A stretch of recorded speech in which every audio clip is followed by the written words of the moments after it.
wabarakatuh. For all of you, all my beloved student of SMK Islam Sudirman 1 Ambarawa. Meet me again with Mrs. Eka Sayati Puspitasari in English subject for 10th grade. And how are you today? I hope all of you are fine, and I'm fine too. Thank you. And I hope you are always be happy in studying English. And before we start our lesson today, let's start by praying together. Let's pray. Finish? Okay. Let's start by saying Basmalah together. And welcome to my class. When today's agenda is about understanding recount text, you have learned about simple past tense and the meeting before, and I hope you can understand it to make you more easier in studying this lesson. Okay. Dan tujuan pembelajaran pada pertemuan kali ini adalah supaya kalian dapat menemukan fungsi sosial, struktur teks, unsur kebahasaan teks recount, dan mampu membandingkan fungsi sosial teks kebahasaan teks recount, dan mampu menggunakan unsur kebahasaan teks recount tersebut. Dan I have a question for you. Do you know what recount text is? Apa itu teks recount? And to understand about what recount text is, let's check the video on the next slide. Ini sangat berhubungan dengan pelajaran sebelumnya, yaitu mengenai past tense. Okay, let's check this out. This video, the video with the title at the beach. Okay, let's see the paragraph, and the first sentence is, on Saturday my friend and I went to the beach. On Saturday, apakah itu? Itu merupakan keterangan waktu. And my friend and I went. When, ada kata when, itu kata kerja bentuk kedua. And the second sentence, while we were at the beach, we played in the water. While, ada kata while, keterangan waktu lagi di sini. Kemudian we were, ada bentuk past tense lagi. Played, bentuk past tense juga. Okay. Then we had lunch. We brought delicious food to eat. Okay. Then, keterangan waktu lagi. Kemudian had, kata kerja bentuk kedua. Brought juga kata kerja bentuk kedua. Next, after our lunch we built a sand castle. Okay, after, ada after. Kemudian we built, bentuk kedua lagi. Okay, dari ketiga kalimat itu ada kata keterangan waktu dan kata kerja bentuk kedua. Oke, ada kalimat lagi, later it began to rain. Later, keterangan waktu lagi. Begin, it began. Begin juga merupakan kata kerja bentuk kedua. Next, so we packed our things and we went home. Kata kerja bentuk kedua lagi dari packed dan went, gitu ya. Jadi dari tadi ada kata kerja bentuk kedua dan ada keterangan waktu. Finally we arrived in my house. Ada finally, ada arrive bentuk kedua. Oke, kita bisa mengambil kesimpulan dari situ. Oh, ternyata dari sebuah paragraf recount itu ada kata keterangan waktu yang menunjukkan urutan. Ada after, while, finally. Kemudian di kalimat terakhir ini ada I'm tired but we were very happy. Itu merupakan kalimat penutup dari teks tersebut. Masih sama menggunakan bentuk kedua. Oke, mari. Adakah yang bisa menarik kesimpulan dari kegiatan mengamati video tadi?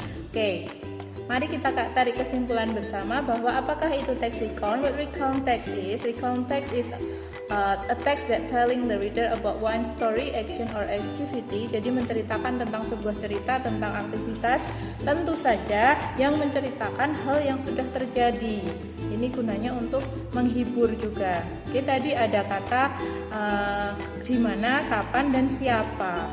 Oke, dan ada 4 macam recount text yang akan kita pelajari. Yang pertama adalah personal recount, itu yang menceritakan tentang event that writer was personally involved. Jadi menceritakan tentang personally atau cerita pribadi penulis. Yang kedua imaginative recount, itu cerita imajinasi yang diceritakan dalam bentuk past tense. Contohnya, kehidupan perampok, Pirates and Caribbean, itu diceritakan dalam bentuk past misalnya. Kemudian ada historical recount, menceritakan tempat atau benda bersejarah.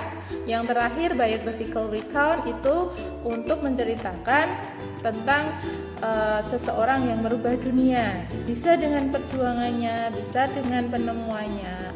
Itu biographical recount. Oke, selanjutnya dari video tadi kita bisa menarik kesimpulan mengenai struktur teks recount. Ada awalan tadi, kemudian ada kejadian, urutan kejadiannya, dan yang terakhir ada penutup. Nah, kita sebut apa itu? Untuk awalan teks disebut dengan orientation. Yang kedua adalah event, susunan kegiatan atau urutan kejadiannya. Yang ketiga reorientation atau paragraf penutup. Oke, mari kita lihat contohnya.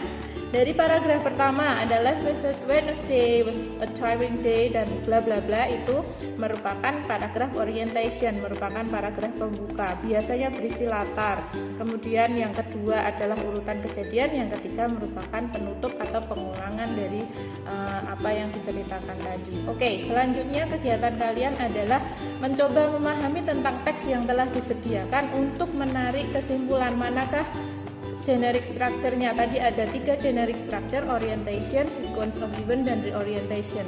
Warnailah dengan warna pink yang mana yang merupakan orientation, warnai dengan warna ungu untuk mana yang events, yang ketiga warnai dengan biru untuk yang reorientation. Oke, selanjutnya mengenai unsur kebahasaan, language features yang dipakai. Tadi kita menemukan banyak sekali kata kerja bentuk kedua. Jadi kita bisa menarik kesimpulan bahwa yang digunakan di situ adalah keterangan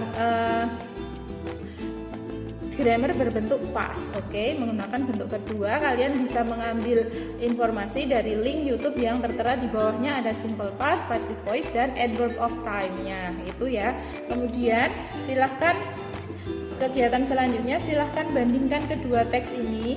Selalu silahkan putuskan apa saja perbedaan yang ada di situ mengenai penggunaan unsur kebahasaan. Sekali lagi, unsur kebahasaan yang ditekankan di sini adalah past tense, passive voice, dan adverb of time. Kalian bisa mengamati tentang informasi tersebut pada link YouTube di bawahnya.